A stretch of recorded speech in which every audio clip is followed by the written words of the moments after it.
Hello friends, आप लोगों का स्वागत है हमारे यूट्यूब चैनल मिशन सॉल्यूशन पे। जैसा कि आप बोर्ड पे देख रहे होंगे, आज हम लोग पढ़ेंगे अर्थमेटिक प्रोग्रेशन अर्थात समांतर श्रेणी के बारे में। हम लोग त्रिकोणमिति का पूरा चैप्टर कंप्लीट कर चुके हैं। अगर आप वीडियो नहीं देखे हैं तो आपको लिंक डिस्क्रिप्शन में मिल जाएगा, आप डिस्क्रिप्शन में जाके उसे देख सकते हैं। तो आज हम लोग बात करेंगे अर्थमेटिक प्रोग्रेशन के बारे में। तो सबसे पहले हम इसका हिंदी जान लेते हैं, जो कि होता है समांतर श्रेणी। और ये समांतर श्रेणी क्या होता है और ये अभी हम लोग क्यों पढ़ रहे हैं, ये कम से कम एग्जाम में 5 मार्क्स कंटेन करता है। मतलब आपका जो बिहार बोर्ड का एग्जाम होगा उसमें से समांतर श्रेणी से लगभग 5 मार्क्स का क्वेश्चन आता है, जिसमें से 2-3 ऑब्जेक्टिव होता है और 2 मार्क्स वाले एक क्वेश्चन होते हैं। तो हम लोग समांतर श्रेणी आज पढ़ेंगे। तो हम लोग जानते हैं, हम लोग किसी भी टॉपिक से पढ़ने से पहले क्या करते हैं, उस टॉपिक के बारे में जानते हैं। तो अभी हम लोग सबसे पहले जानेंगे ये समांतर श्रेणी होते क्या है। तो समांतर श्रेणी क्या होते हैं उससे पहले हम लोग जान लेते हैं कुछ इसका बेसिक। तो इसके बेसिक में हम लोग देखते हैं पहले श्रेणी अर्थात सीरीज। शायद आप लोगों को पता होगा, नहीं तो हम लोग देखते हैं ये श्रेणी क्या होता है अर्थात ये सीरीज क्या होता है। फॉर एग्जाम्पल अगर हम लोग ले ले 1 2 3 4 5 एक्सेट्रा, या 2 4 6 8 10 2 4 9 25 36 एक्सेट्रा। तो ये कुछ यहाँ सीरीज दे रखा है। सीरीज का मतलब क्या होता है, ऐसा किसी भी नंबर का जो टर्म वो एक के बाद दूसरा, दूसरा के बाद तीसरा, चौथा, पांचवा, अगला, मतलब ये कोई टर्म है, उसके बाद कोई दूसरा टर्म आया, उसके बाद कोई दूसरा टर्म आया, उसके बाद कोई दूसरा टर्म आया, उसके बाद कोई दूसरा टर्म आया। तो इसे हम लोग कहते हैं सीरीज। और अब ये समांतर श्रेणी क्या होता है, इस सीरीज में आप लोग देखिए कोई खास, यहाँ एक जोड़ दिया गया, यहाँ भी एक जोड़ दिया गया, यहाँ भी एक जोड़ दे दिया गया। इस सीरीज में आप लोग देखते हैं यहाँ +2 हुआ है, यहाँ +5 हुआ है, ऐसे ही कुछ ना कुछ टर्म चेंज होते जा रहा। तो ये हमारा श्रेणी हुआ। अब हम लोग जानते हैं ये समांतर श्रेणी क्या होता है। समांतर श्रेणी फॉर एग्जाम्पल हम लोग देख लेते हैं 2 6 10 14 18। तो ये ऐसा श्रेणी होता है जिसमें 2 टर्म के बीच का अंतर जो होता है हमेशा समान होता है। अर्थात समांतर श्रेणी क्या होता है, समांतर श्रेणी क्या होता है, समांतर श्रेणी वो होता है जो हम लोग को सीरीज दे रखा हो। ये हम लोग का सीरीज है। इसमें क्या हो, इसमें जो होता है इन 2 पदों का अंतर समान हो। हर एक 2 पदों का अंतर क्या हो, समान हो। फॉर एग्जाम्पल हम लोग देख लेते हैं 6 - 2, ये क्या हो जाएगा, इन दोनों का अंतर कितना है 4, इन दोनों का अंतर कितना है 4, इन दोनों का अंतर क्या है 4, इन दोनों का अंतर क्या है 4। मतलब समांतर श्रेणी क्या होता है, समांतर श्रेणी वो होता है जो अगर हम लोग को कोई श्रेणी दिया हो, सीरीज दिया हो, उसमें जो ये टर्म का अंतर होगा, 2 टर्म का अंतर होगा, वो हमेशा क्या हो, समान हो। उसे हम लोग क्या कहते हैं, उसे हम लोग कहते हैं समांतर श्रेणी। मतलब एक चीज और इससे निकलता है, कोई भी सीरीज हमको दिया हो। फॉर एग्जाम्पल हम लोग देख लेते हैं, हम लोग को कोई भी सीरीज दिया हो 2 5 8 11 14, ये हम लोग को सीरीज दे रखा है 2 5 8 11 और 14। तो इसमें हम लोग देखते हैं, तो हम लोग कैसे पहचानेंगे ये समांतर श्रेणी है या श्रेणी है। तो इसका पहचानने का सिंपल है तरीका, जो रिलेशन इन दोनों टर्म के बीच होगा वही रिलेशन इन दोनों टर्म के बीच होगा, वही रिलेशन इन दोनों टर्म के बीच होगा, और वही रिलेशन क्या होगा, इन दोनों टर्म के बीच होगा। क्या हम लोग कैसे पहचानेंगे कि समांतर श्रेणी है कौन, इसे हम कैसे कहेंगे ये समांतर श्रेणी है। तो इसके पहचानने का केवल एक नियम होता है, जो इन दोनों पद का अंतर होगा या जो इन दोनों पद में रिलेशन होगा वही इन दोनों पद में होगा, वही इन दोनों पद में होगा, और वही इन दोनों पद में होगा। हम लोग देख लेते हैं, यहाँ क्या किया गया है, 3 जोड़ा गया है, 2 में 3 जोड़ा गया है तो 5, 5 में 3 अगर जोड़ा जाए तो 8, 8 में अगर 3 जोड़ा जाए तो 11, और 11 में 3 जोड़ा जाए तो 14। तो ये क्या है, ये समांतर श्रेणी है। जबकि यहाँ हम लोग देख रहे हैं क्या, इसमें देखिए, इसमें कौन कौन समांतर श्रेणी है हमको ये बताना है।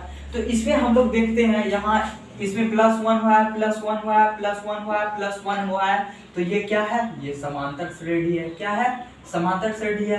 क्यों है समांतर श्रेणी? क्योंकि जो इन दोनों के बीच में रिलेशन है वही रिलेशन इन दोनों के बीच में है, वही रिलेशन इन दोनों के बीच में है, और वही रिलेशन इन दोनों के बीच में, अर्थात इन दोनों पदों का अंतर इसके अंतर के बराबर है, और इन दोनों पदों का अंतर इन दोनों पदों के अंतर के बराबर है, और उसका अंतर इन दोनों पदों के बराबर है। मतलब अगर दो टर्म का अंतर अगले दो टर्म के अंतर के बराबर हो तो वो समांतर श्रेणी होता है। अब हम लोग देखते हैं क्या ये जो है ये श्रेणी समांतर श्रेणी है, तो देख लेते हैं। इन दोनों का अंतर 2 है, इन दोनों का अंतर 2 है, इन दोनों का अंतर 2 है, और इन दोनों का अंतर 2 है, तो ये भी क्या है? समांतर श्रेणी में है। अब हम लोग देख लेते हैं ये पद क्या समांतर श्रेणी में है। इन दोनों का अंतर 2 का है, इन दोनों का अंतर 5 का है, इन दोनों का अंतर क्या है? 16 का है। तो क्या ये समांतर श्रेणी में है? नहीं है। क्यों नहीं है? क्योंकि यहाँ जो इन तीनों का ये सब का अंतर है वो अलग अलग आ रहा है। अगर यही अंतर समान आता तो वो समांतर श्रेणी में होता। अर्थात समांतर श्रेणी कौन होता है? जिसमें दो पदों का अंतर अगले दो पदों के अंतर के समान हो। अर्थात ये जो रिलेशन बोल रहा है वो इसमें भी वही रिलेशन हो, इसमें भी वही रिलेशन हो, और इसमें भी वही रिलेशन हो, तो उसे हम लोग क्या कहते हैं? उसे हम लोग समांतर श्रेणी कहते हैं। अब हम लोग चलते हैं आगे। समांतर श्रेणी में कुछ बस 3 बेसिक फॉर्मूला होता है जिसके आधार पे समांतर श्रेणी का A to Z क्वेश्चन बनता है। तो आज हम लोग क्या कर रहे हैं? इसका थ्योरी नंबर 1 कर रहे हैं, अर्थात एक्सरसाइज 5.1 का थ्योरी कर रहे हैं। तो उसमें हम लोग समांतर श्रेणी जानेंगे और एक फॉर्मूला जो कि एक्सरसाइज 5.1 में है और उसी से सवाल बनेगा। तो हम लोग जान लिए ये समांतर श्रेणी क्या होता है। तो उसके लिए हम लोग श्रेणी जाने। श्रेणी कोई भी नंबर का एक सीरीज, ये नंबर दिया है उसका एक लगातार सीरीज दे दिया है, उसे हम लोग श्रेणी कहते हैं। अब समांतर श्रेणी किसे कहते हैं? तो समांतर श्रेणी हम उसे कहते हैं जिसमें दो पदों का रिलेशन अगले दो पदों के रिलेशन के बराबर हो, उसे हम लोग क्या कहते हैं? समांतर श्रेणी कहते हैं। अब हम लोग चलते हैं आगे।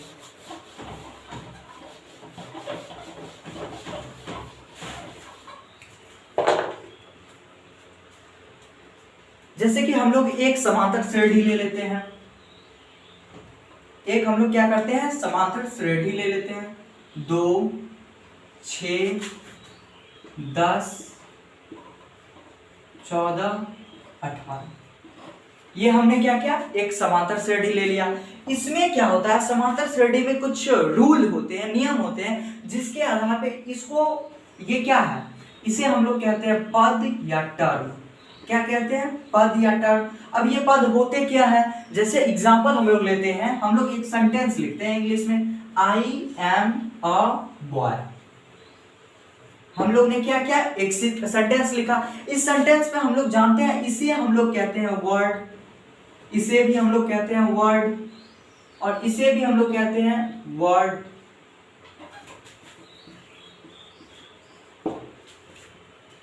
एक सेंटेंस हम लोग ने लिया, क्या इसे कहते हैं हम लोग?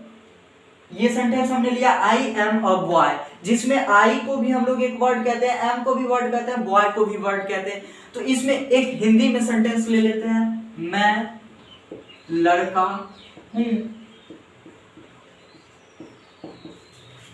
इसमें क्या है? मैं एक शब्द है, वैसे ही लड़का एक शब्द है और हूं एक शब्द है। उसी तरह मैथमेटिक्स के टर्म में जो ये होता है, ये एक पद हुआ, ये दूसरा पद हुआ, मतलब ये सब क्या है? पद है। ये एक पद, ये दूसरा पद, ये तीसरा पद, ये चौथा पद, और ये पांचवा पद। ऐसे ही जैसे कि हम लोग इंग्लिश में लिए आई एम अ बॉय, इसमें ये एक वर्ड है, ये एक वर्ड है, ये एक वर्ड है। वैसे ही हिंदी में हम लोग लिए मैं लड़का हूं, ये शब्द है, एक शब्द ये हुआ, एक शब्द ये हुआ, एक शब्द ये हुआ। वैसे ही मैथमेटिक्स के टर्म में क्या होता है? पद होता है। ये एक पद, ये दूसरा पद, ये तीसरा पद, ये चौथा पद, और ये पांचवा पद। ठीक, अब तो हम लोग समझ गए ये पद होता है। अब इस पद को, इसको हम लोग कहते हैं ए। पहला पद को हम लोग ए या A1 कहते हैं। दूसरा पद को हम लोग क्या कहते हैं? A2 कहते हैं। तीसरा पद को हम लोग A3 कहते हैं। चौथा पद को हम लोग A4 कहते हैं, और पांचवा पद को हम लोग A5 कहते हैं। वैसे ही जैसे कि ये कंटिन्यू पहला पद ए या A1, पहला पद को हम लोग ए भी कह सकते हैं या A1 भी कह सकते हैं, दूसरा पद को A2, तीसरा पद को A3, चौथा पद को A4 और पांचवा पद को A5 कहे। वैसे ही अगर ये आगे बढ़ते जाएगा, जितना आगे छठा पद आ गया तो उसे A6 कहेंगे, सातवां पद आ गया तो उसे A7 कहेंगे, आठवां पद आ गया तो उसे A8 करेंगे। वैसे ही अगर ये अंत तक n तक आ गया तो उसको क्या कहेंगे, AN पद कहेंगे। यहां तक क्लियर है? कोई डाउट भी नहीं है, क्योंकि हम लोग सिंपल लैंग्वेज में पढ़ रहे हैं। क्या?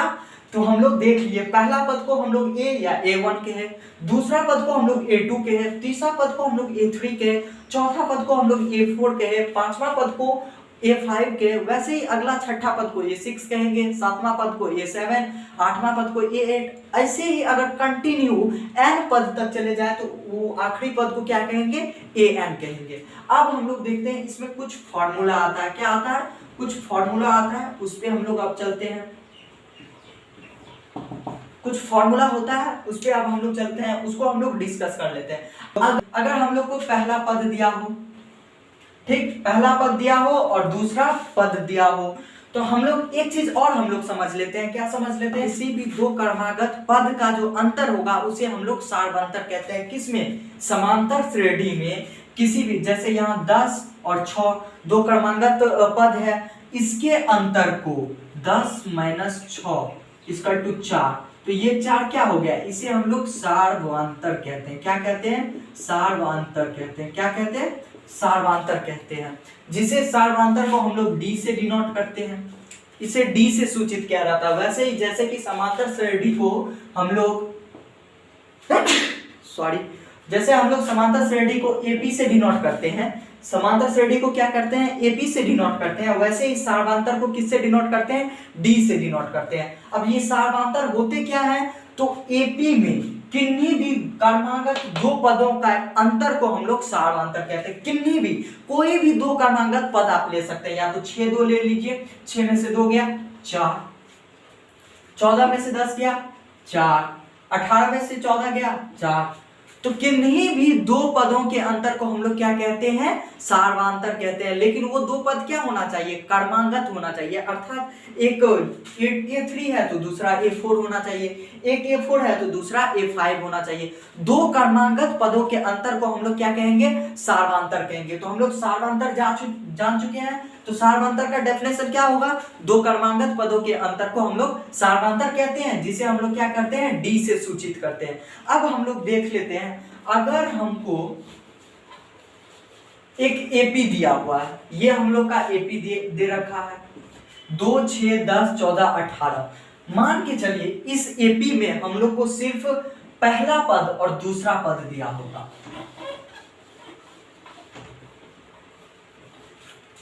क्या है, हम लोग को एक AP दिया होता जिसमें कि पहला पद A या A1 दिया होता और A2 दिया होता।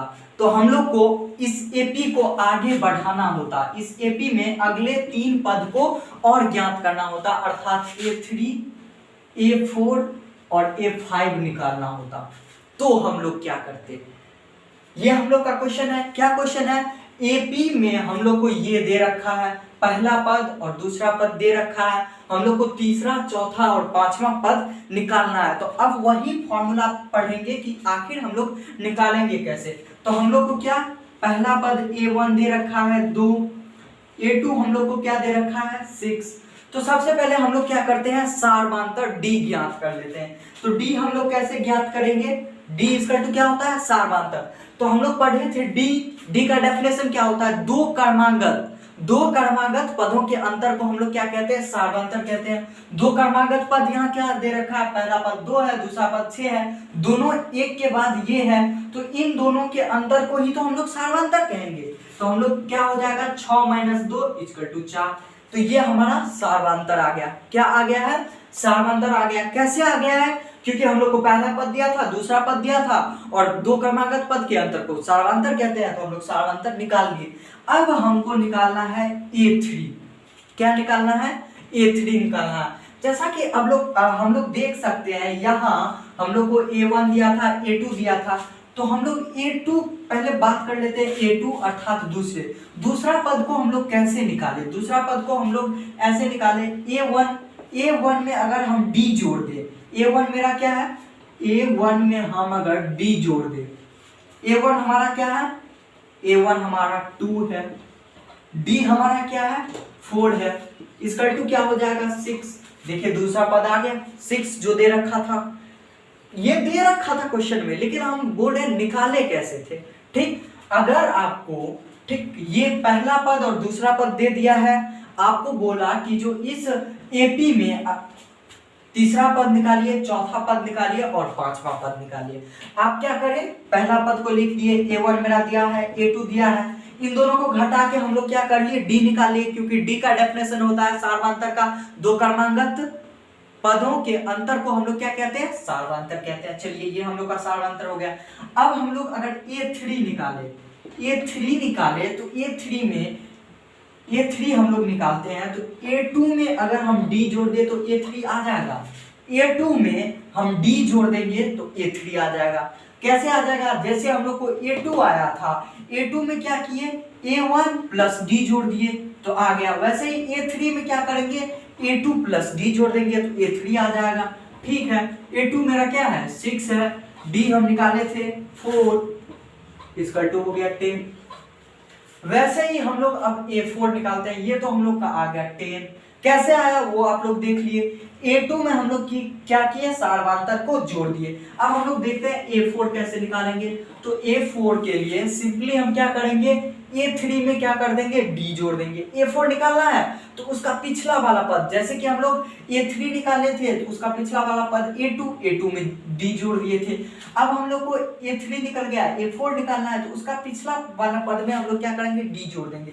तो A4 निकालना है तो हम लोग A3 में D जोड़ देंगे। अब A3 मेरा कितना आया है, 10 आया है, D कितना है 4 है, तो चौथा पद क्या हो गया, 14 हो गया।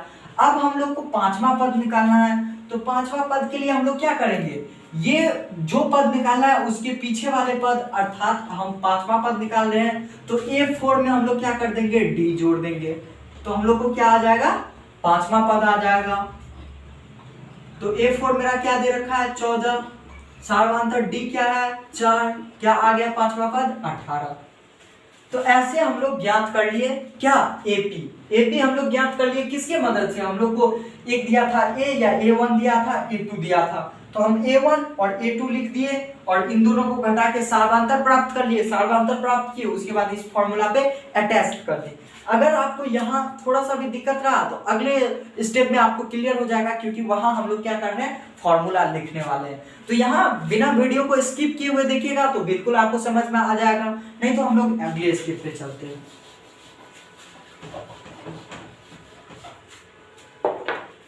तो अब हम लोग देखते हैं, अगर एपी में हमको एक पद दिया हो और दूसरा पद भी दिया हो, हम लोग डी निकाल लेंगे। उसके बाद अगले पद को हम लोग कैसे ज्ञात करेंगे, तो अगले पद को हम लोग ऐसे ज्ञात कर सकते हैं। कैसे, जब ये एपी दिया हो, ठीक, एपी में हम लोग को पहला पद दूसरा पद दिया हो तो सार्वधातुक निकालेंगे।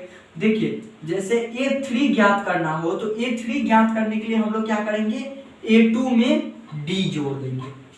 A3 ज्ञात करना हो तो इसके पीछे वाला, A3 का पीछे वाला क्या होगा, A2 होगा। A2 में हम लोग क्या करेंगे, D जोड़ देंगे। अगर हम लोग को A4 निकालना हो तो हम लोग क्या करेंगे, A3 में D जोड़ देंगे।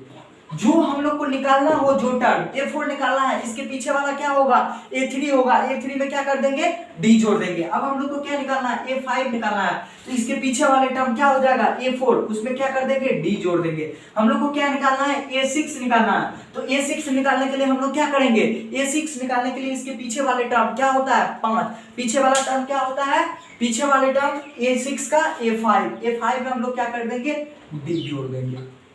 ठीक इसी प्रकार, तो ये फॉर्मूला कब लागू होगा, जब एपी में हम लोग को एक पद दिया हो और सार्वधातुक दिया हो, तब ये फॉर्मूला क्या होगा, लागू होगा। अर्थात इस फॉर्मूला को हम लोग यूज करेंगे। फिर से एक बार रिपीट कर देते हैं, इस फॉर्मूला को यूज कब करेंगे, इस फॉर्मूला का यूज तब करेंगे जब हम लोग को एक पद दिया हो और डी दिया हो, अर्थात सार्वधातुक दिया हो, तब हम इस फॉर्मूला का यूज करेंगे। अब क्वेश्चन आती है, ये तो हम लोग को एपी बनाना, सीरीज बनाना था। कैसे बनाया, हम लोग ऐसे बनाया, जो हम लोग को एक पद दिया हो और डी दिया हो तो हम लोग इस फॉर्मूला के मदद से ये सीरीज प्राप्त कर लेंगे। अब हम लोग को सेम क्वेश्चन, फिर से कंडीशन क्या आ जाता है, ये समझ चुके हैं, बिल्कुल मेरे ख्याल से समझ गए होंगे। अब हम समझते हैं, हम लोग को एपी में ये दिया हो, पहला पद 2 दे रखा हो, दूसरा पद 6 दे रखा हो, और ये कंटिन्यू ऐसे हम लोग को बोल दिया A6 निकालो। यहां A3 नहीं पूछा, A4 नहीं पूछा, A5 नहीं पूछा, डायरेक्ट बोल दिया A6 निकालो, जबकि हम लोग को A1 दिया था और A2 दिया था, डायरेक्ट पूछ दिया A6 निकालो। तो अब इसको मतलब किसी भी पद को निकालने का फॉर्मूला हम लोग देखेंगे। तो हम लोग पहले फॉर्मूला में तो समझ गए, पहले फॉर्मूला में क्या था, जो अगर एपी में A1 दिया हो और सारवांतर D दिया हो तो A2 ज्ञात कर सकते हैं, A3 ज्ञात कर सकते हैं। मतलब वो एक पद के बाद दूसरा पद, दूसरा पद के बाद तीसरा पद, तीसरा पद के बाद चौथा पद ज्ञात कर सकते हैं, कंटिन्यू 1 बाय 1 करके ज्ञात कर सकते हैं। अब हम लोग को डायरेक्ट पूछ दिया गया A6 निकालो, क्या निकालो, डायरेक्ट बोल दिया A6 निकालो। तो अब हम लोग देखते हैं, अगर हम लोग को क्या दिया हो, A1 A या A1 जो भी आप बोलिए, प्रथम पद को हम लोग क्या कहते हैं, A1 या A कहते हैं। ठीक, आप या तो A बोलिए या A1 बोलिए। ठीक, तो अगर हम लोग को ये दिया हो और D दिया हो, क्या क्या दिया हो, एपी में हम लोग को A1 या A दिया हो और D दिया हो, तो हम लोग कोई भी पद निकाल सकते हैं। कैसे निकाल सकते हैं, हम लोग देख लेते हैं। जैसे कि हम लोग को A1 या A दे रखा है और हम लोग को D भी दे रखा है, हम लोग को यहाँ A2 निकालना है। चलिए, जैसे हम लोग को फॉर एग्जांपल दे लेते हैं, D = 4 दिया है और ये 2 दे रखा है। आपके क्वेश्चन में A या A1 2 दे रखा है, D ये दे रखा है, तो हम लोग क्या कर सकते हैं, देखिए A2 के लिए हम लोग क्या कर सकते हैं, A + D कर देंगे। इसमें अगर D सारवांतर जोड़ देते हैं तो हम लोग को अगला पद प्राप्त हो जाएगा। क्यों प्राप्त हो जाएगा, क्योंकि दो क्रमांगत पदों का अंतर क्या होता है, सारवांतर होता है। तो सारवांतर मेरा D है, D को अगर इसमें जोड़ दिया तो हम लोग को A2 आ जाएगा। क्या आ जाएगा, A2 आ जाएगा। तो A2 का फॉर्मूला क्या हो जाएगा, A + D।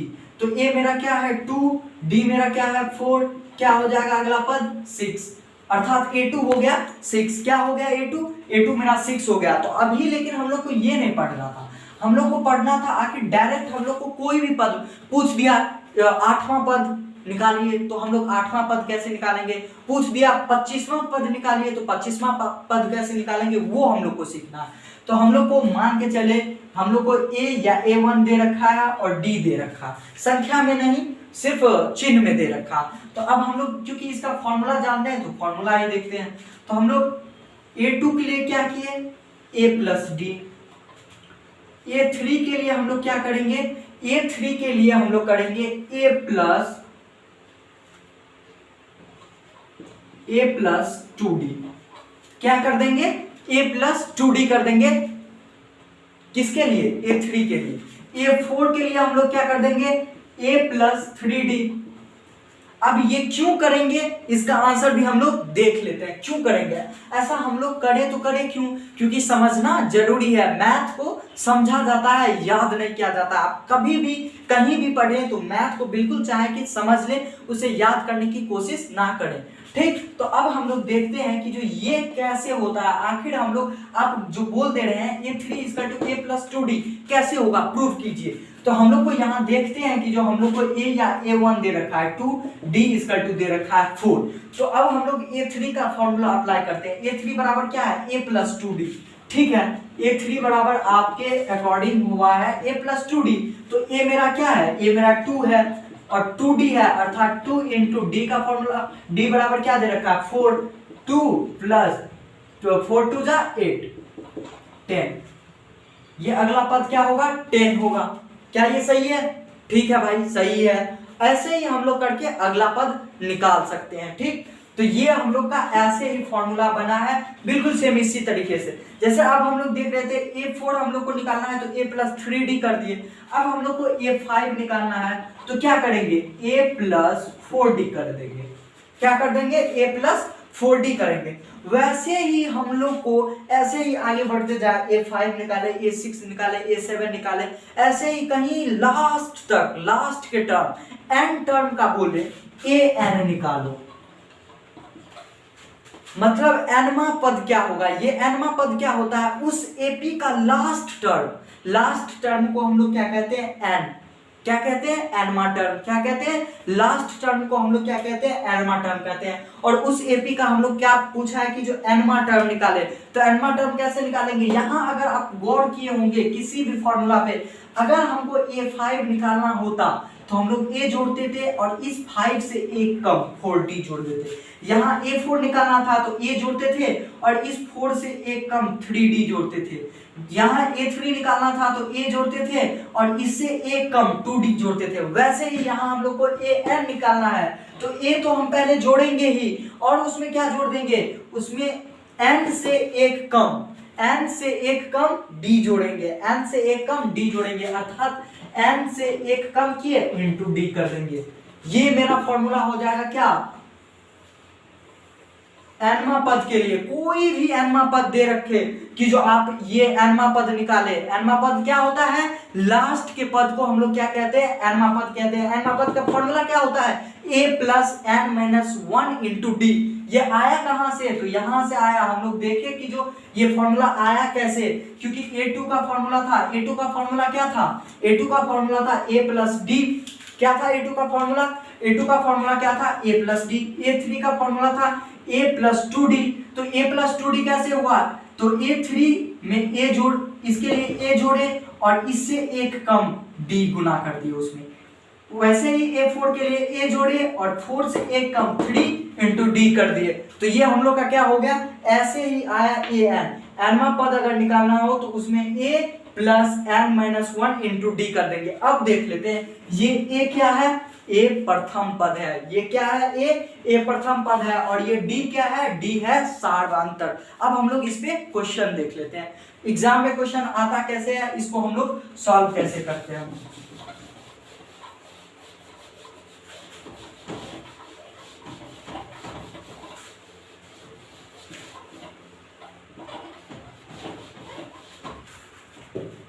हम लोग का फॉर्मूला क्या आ गया, ए एन इक्वल टू आ गया a plus n minus 1 into D. ये हम लोग का फॉर्मूला जो कि हम लोग को एक्सरसाइज 5.1 में पढ़ना है। बस इसी फॉर्मूला पे एक्सरसाइज 5.1 बनेगा। अब हम लोग देखते हैं इस पे क्वेश्चन कैसे आता है बिहार बोर्ड में, आपके एग्जाम में या फिर आपके बुक में या फिर कोई कंपटीशन में कैसे आता है इस एपी से क्वेश्चन। तो हम लोग देख लेते हैं कैसे आता है। आपको क्या कर दिया होगा, पहला पद एपी में दे रखा होगा, एपी आपको दे रखा होगा, उसमें पहला पद अर्थात a या a1 दे रखा होगा, इसका 2 दे रखा होगा, d आपको दे रखा होगा 6 और आपको बोला जा रहा होगा इसका पांचवा पद निकाले। डायरेक्ट बोला जा रहा होगा क्या, पांचवा पद निकाले। पांचवा पद निकाले तो इसका मतलब क्या, उस एपी का अंतिम मतलब उस एपी में कितने पद है, 5 पद है। क्योंकि बोल रहा है कि जो एपी का पांचवा पद निकाले, इसका मतलब ये हुआ कि उस एपी में 5 पद है, उसका अंतिम पद क्या है, 5 पद है। अर्थात हम लोग को A5 निकालना है जिसको कि हम AN भी कह सकते हैं। A5 निकालना है जिसको कि हम AN भी कह सकते हैं। क्यों कह सकते हैं, क्योंकि N होता है लास्ट टर्म। लास्ट टर्म हमको क्या दे रखा है, A5 दे रखा है, क्योंकि क्वेश्चन में बोला गया है आपको एक AP दिया है जिसका प्रथम पद 2 है और सार्वधातुक 6 है और आपको पांचवा पद निकाला गया हो, अर्थात n इक्वल टू क्या है, n इक्वल टू 5 है। क्योंकि n होता है लास्ट टर्म और लास्ट टर्म हम लोग को A5 निकालने को कहा गया है। क्या निकालने को कहा गया है, A5 निकालने को कहा गया है। A5 तो मतलब last term n equal to क्या है, 5 है। अब हम लोग देखते हैं फॉर्मूला, an बराबर क्या होता है, an बराबर होता है a plus n minus 1 into D. तो a हम लोग को क्या दे रखा है, a हम लोग को 2 दे रखा है, ठीक है 2 लिख दिए। n हम लोग को क्या दे रखा है, 5 दे रखा है, ठीक 5 माइनस क्या कर देंगे, 1 कर देंगे। d हम लोग को क्या दे रखा है, 6, फिर 2। अब इसको सॉल्व कर देंगे, 2 plus 4 into 6 equal to 2 plus 26। Equal to 26 answer. कितना सिंपल था। हम लोग को क्या पूछा, एपी में ए या A1 दे रखा है जिसको हम लोग प्रथम पद कहते हैं, डी दे रखा था, सार्वधातुक दे रखा था, और A5 पूछा था। A5 का मतलब क्या, A5 का मतलब आखिरी पद, मतलब उस एपी में सिर्फ 5 पद है, तो n के बराबर क्या हो गया 5, क्योंकि n को हम लोग क्या कहते हैं, आखिरी पद या लास्ट टर्म या अंत वाला, जो सबसे एपी का सबसे लास्ट वाला टर्म होगा, लास्ट वाला पद होगा, उसी को n कहते हैं। और A5 पूछा गया है, इसका मतलब एपी में क्या सिर्फ 5 पद है, n बराबर 5। अब हम लोग फॉर्मूला जानते हैं किसका, an का। हम लोग को क्या निकालना था, an कहिए या A5 कहिए, यहाँ A5 या an कहिए, यहाँ n क्यों लिखा है, n उस टर्म में लिखा है कि जो आपको यहाँ n के जगह पे 6 दे सकता है, 7 दे सकता है, 45 दे सकता है, 25 भी दे सकता है, कि A25 निकालिए, आखिर 25वां पद निकालिए, तो आप क्या कीजिएगा, यहाँ 25 रख दीजिएगा। जैसे कि अभी हम लोग को A5 निकालना था, तो यहाँ हम लोग A5 रखे थे, n के जगह पे सिर्फ 5 रख दिए, जहां n था वहां 5 रख दिए और उसको सॉल्व कर दिए। अब इसी क्वेश्चन में पूछा गया A12 निकालिए, क्या निकालिए, A12। इसका मतलब क्या हो गया, A12 का मतलब ये हो गया, अंत का जो पद है, जो n है, वो हम लोग को क्या दे रखा है, 12 दे रखा है, अर्थात A12 निकालना। तो A12 हम लोग कैसे निकाल सकते हैं, जैसे an का फॉर्मूला क्या होता है, a plus n minus 1 into D, तो n इक्वल टू क्या दे रखा था 12, तो n के जगह पे हम लोग 12 दे दिए, A12 दे दिए, ये हम लोग को 2 दे रखा है, 2 दे दिए, n माइनस 1, n कितना है 12 है, तो 12 माइनस 1 और इंटू क्या है d, d कितना है 6 है, तो 2 plus 11 into 6 equal to 2 plus 66 equal to 68 answer. तो ऐसा ही क्वेश्चन आपके एग्जाम में, आपके बोर्ड एग्जाम में और आपके बुक में दिया हुआ है। तो आज का थ्योरी यहाँ खत्म होता है। उम्मीद है आप सबको 1 बाय 1 स्टेप करके आपको समझ में आया होगा। अगर आपको वीडियो पसंद आया हो तो आप चैनल को सब्सक्राइब जरूर करें, अपने दोस्तों में शेयर करें और कमेंट करना ना भूलें, क्योंकि आपको जिस क्वेश्चन में प्रॉब्लम हो, जिस भी क्वेश्चन में इस एक्सरसाइज से रिलेटेड, इस थ्योरी से रिलेटेड आप कमेंट करें, आपके क्वेश्चन का आंसर जरूर दिया जाएगा। धन्यवाद।